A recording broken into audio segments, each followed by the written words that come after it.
Hay un extraño silencio en el gobierno. Hay un extraño silencio y uno puede decir, ¿qué pasa? ¿Se resolvió todo? ¿No tenemos más problemas? No. Cuando uno empieza a peinar bien las cosas que van pasando, la verdad que no hay motivo para estar tranquilo. El dólar está a 40, la inflación de agosto en el 3,9, se prevé una inflación para septiembre de arriba del ¿cuánto? 5, 6%. La inflación anualizada puede estar entre el 40, 42, 45. Ya están dando vuelta los pronósticos de los economistas. Hoy, sin ir más lejos, el Fondo Monetario Internacional dijo que por ahora no va a librar el desembolso de 3.000 millones de dólares que estaba pendiente. Para esto, para el gobierno, que decía, bueno, el fondo nos va a dar la plata. Y el Fondo Monetario dijo que por ahora no, que va a seguir discutiendo el acuerdo nuevo que están haciendo para que, a ver si le adelantan más plata, pero los 3.000 millones de dólares los tienen pisados. ¿Por qué? Bueno, el gobierno no está diciendo nada. Esta discusión que ustedes veían ahí sobre si desde el Tesoro de los Estados Unidos están impulsando, no impugnando, impulsando una dolarización. ¿Es esto lo que se está discutiendo en silencio? El gobierno está discutiendo con el Fondo Monetario medidas más radicales. ¿En qué consisten esas medidas? El Fondo Monetario Internacional seguramente le va a imponer recortes más drásticos en el presupuesto y en el gasto público a la Argentina. ¿Está en condiciones de garantizarlo el gobierno? Y nada hace pensar que esto lo pueda lograr. Es por eso que el presupuesto no llega al Parlamento. Todas estas cuestiones son las que se están discutiendo, pero lo extraño acá es el silencio. Cuando uno ve las cosas que fueron pasando, dice, bueno, el dólar volvió a subir a los 40 y no solo sube y está en 40 pesos, sino que se siguen gastando reservas. Y ahí está el debate con el Fondo Monetario. El Fondo Monetario le dice, basta, nosotros no queremos seguir poniendo plata para que ustedes la vendan para la fuga de divisas, porque no saben a cuánto va a valer el dólar. Nos importa un carajo la gobernabilidad y si el dólar se dispara. Arréglense con el dólar. Mientras tanto, está esta cuestión de la dolarización. Hay algunos economistas, como Javier Milei, como otros economistas más ortodoxos todavía que los economistas del gobierno, que están diciendo, muchachos, acá hay que poner un ancla, algo que frene la devaluación. ¿Cómo se hace eso? ¿Cómo se frena la devaluación en la Argentina? ¿Cómo se frena lo que muchos dicen la caída de la demanda de dinero? Que nadie quiere saber nada con los pesos. Hay que decir también que hoy se conoció un informe de una consultora, la consultora Fitch, que dice que el acuerdo con el Fondo Monetario Internacional es un hecho, que van a adelantar la plata para el 2019, pero que dicen, como siga la recesión en la Argentina, otra vez va a haber un agujero fiscal, porque se va a caer la recaudación, y entonces es el cuento de nunca acabar, de ajuste, pero una vez que se hace el ajuste, hace falta más ajuste, porque se cayó la recaudación. Porque la crisis de la economía argentina, que es la que nos pega a todos nosotros, esa sí que no para y sobre eso no hay dudas. Todo indica que va a ser peor, de ahora en más va a ser peor. Más recesión, estancamiento, en el mejor de los casos, estancamiento para el año que viene. Pero no es el único silencio que hay.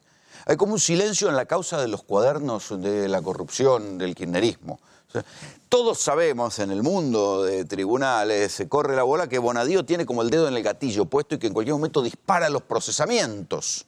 ¿Sí?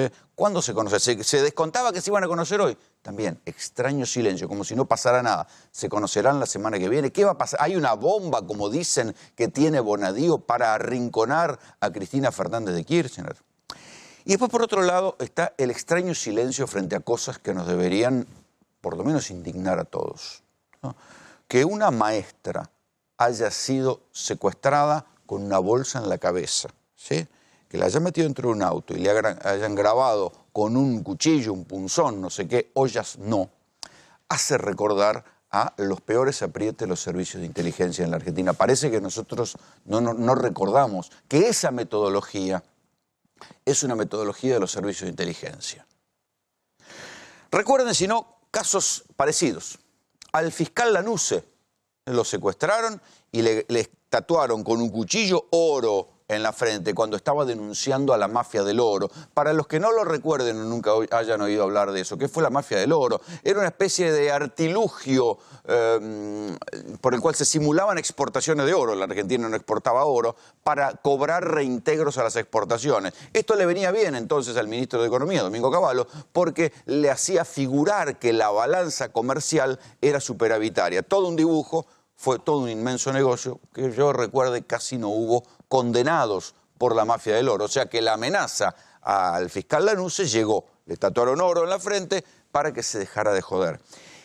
Claudio Lifchitz, uno de los tipos que hizo caer la farsa del juicio de la AMIA que instruía el juez Galeano, una vez lo secuestraron y le escribieron AMIA en la espalda con un cuchillo. ¿Quiénes eran? Obviamente, el servicio de inteligencia.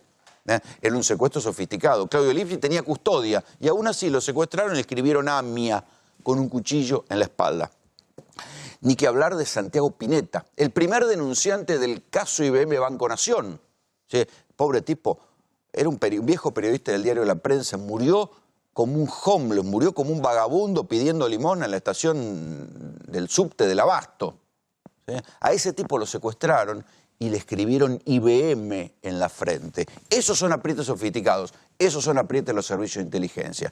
A la maestra Corina de Bonis, una docente de Moreno, la secuestraron y le tatuaron ollas no en la panza. ¿Ustedes qué piensan que es?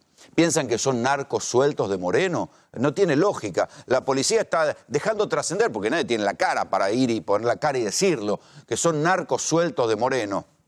No se engañen. Esos son servicios de inteligencia. Y cuando digo servicio de inteligencia, ¿qué quiero decir? Tipos contratados, pagados o directamente vinculados a esferas del Estado. ¿Sí? Porque si no, nadie hace eso. No tiene el menor sentido de conveniencia que unos narcos que supuestamente venden en Moreno y que las ollas populares que están impulsando los docentes le están afectando la recaudación del narcotráfico, se echen encima toda la policía o se echen encima una investigación nacional y un escándalo nacional y los insultos de todos los docentes y de toda la comunidad progre de la Argentina secuestrando una maestra ¿para qué? Para poder garantizar la venta de cocaína en un territorio. No tiene sentido. Esa es la versión oficial con la cual van a querer diluir la historia. A la maestra Corina de Bonis le recomendaron que se calle. ¿Quiénes le recomendaron que se calle? Los propios investigadores. La docente por ahora no habló, ni está hablando, y tiene todo su derecho a quedarse callada, pero nosotros no nos tenemos que quedar callados. Nosotros sabemos de qué se trata cuando a alguien lo secuestran, le ponen una bolsa en la cabeza y le escriben cualquier cosa con un cuchillo o con un punzón. La historia indica que esos son aprietes de los servicios de inteligencia. Y esto es un mal síntoma para la Argentina. Porque encima que tenemos un dólar a 40, encima que tenemos una inflación de 4 puntos, encima que todo el tiempo esto está que se va al carajo, entonces que empiecen a secuestrar gente y a tatuarle cosas es realmente preocupante. ¿Sí? Todo gobierno débil empieza a hacer estas cosas. Todo gobierno arrinconado empieza a hacer estas cosas y esto es lo preocupante. Las partidas presupuestarias se recortan en educación, pero se refuerzan en seguridad. Ustedes ya saben qué significa ese mensaje. ¿Sí? El gobierno está discutiendo si anula las PASO por decreto, porque tiene miedo de que esto complique la reestructuración o le complique al gobierno la posibilidad de ir a elecciones y le favorezca y quiere complicarle el estofado al peronismo para que tengan que ir directamente a elecciones. Van a decir que las PASO son un gastadero de plata. Con esta excusa van a intentar gobernar por decreto y hacer estas cosas por decreto. Pero supongan que eso no nos importa. Lo que sí nos debería importar es que ahí donde hay un foco de resistencia social, y la resistencia social va a ser demonizada por el discurso político, van a decir que los paros no sirven para nada, que la gente tiene que dejarse que le metan la mano en el bolsillo, que los argentinos que tienen que colaborar para el bien de todos. Resulta que los pobres tienen que colaborar. Los ricos defienden sus intereses y tienen derecho a defender sus intereses. Los pobres tienen que colaborar, tienen que entregar plata para el bien común, ¿sí? Hacer un esfuerzo para que en algún futuro estén mejor. Todos estos discursos ya los conocemos y forman parte del juego democrático y no hay que asustarse. De lo que sí hay que asustarse es de que si hay un foco de resistencia social, como hay en Moreno, producto de la explosión que hubo, en la que murió una directora de escuela y un hombre de mantenimiento, y que hay una campe y hay ollas populares resistiendo y quejándose por el cierre de una cantidad de escuelas porque las condiciones de seguridad y de instalaciones eran precarias, un foco de resistencia sea cruzado con un secuestro mafioso con aroma a los servicios de inteligencia. El ministro de Educación debería estar repudiando y debería estar investigando quién tiene en su ministerio. Si en su ministerio no está trabajando gente, la trajo él, se la pusieron otros, que le gusta hacer estas cosas o que está dispuesto a hacer estas cosas. La educación, en este contexto de ajuste, y esto ya ha pasado en la Argentina, es un gasto. Parece que el gobierno aprendió bien la lección de López Murphy. Recuerden a Ricardo López Murphy, aquel ministro de la Alianza, previo a que llegara Domingo Cavallo y estrellara la convertibilidad del gobierno de Fernando de la Rúa, Ricardo López Murphy intentó hacer un ajuste, porque claro, no había devaluación en aquel momento, entonces había que cortar y cortar y cortar. Intentó cortar mucho dinero y muchos puestos de las universidades. López Murphy duró creo que 15 días, voló por los aires porque salieron todos los universitarios a la calle a quejarse y me parece que el gobierno aprendió la lección de Ricardo López Murphy. Y entonces lo que hacen primero es demonizar la lucha de los docentes, demonizar la lucha de los universitarios y, si pueden, secuestrar a un docente para asustarlo. Esto es lo preocupante. No ha habido una voz indignada del gobierno. Resulta que el gobierno reclamaba que todo el mundo se solidarizaba cuando había algún pelotudo que lo amenazaba en Twitter. No hubo una sola voz seria del gobierno que condenara claramente el secuestro de una docente. No, son los narcos, es una cosa territorial, es un insulto a la inteligencia que nos digan que han secuestrado a una maestra. Secuestrar a una maestra, viejo. No es que están secuestrando un mafioso de un sindicato, secuestrar a una maestra.